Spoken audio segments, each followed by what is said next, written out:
कसा आहे परळचा राजा दाखवतीये तो एकदम फ्लाइंग वाला गणपती आहे आणि आम्हाला तो पाहायचा आहे म्हणजे राशींनी पाहिलाय तो कारण की ती आणि ती दाखवते करून की तो कसा आहे मला दाखव कसा आहे तो गणपती दाखव पहिले आणि आपल्या गणपतीचं विसर्जनाचं मंडळातले गणपती बाहेर निघाले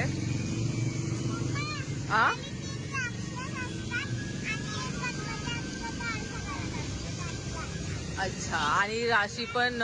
खूप आवडीने येते आम्ही गेले मागच्या वर्षापासून येतोय विसर्जनाला ते बघ गणपती बाप्पा तर मोठे मोठे मंडळातले गणपती आता निघाले आहेत विसर्जनासाठी गणपती बाप्पा मोरया मंगलमूर्ती मोरया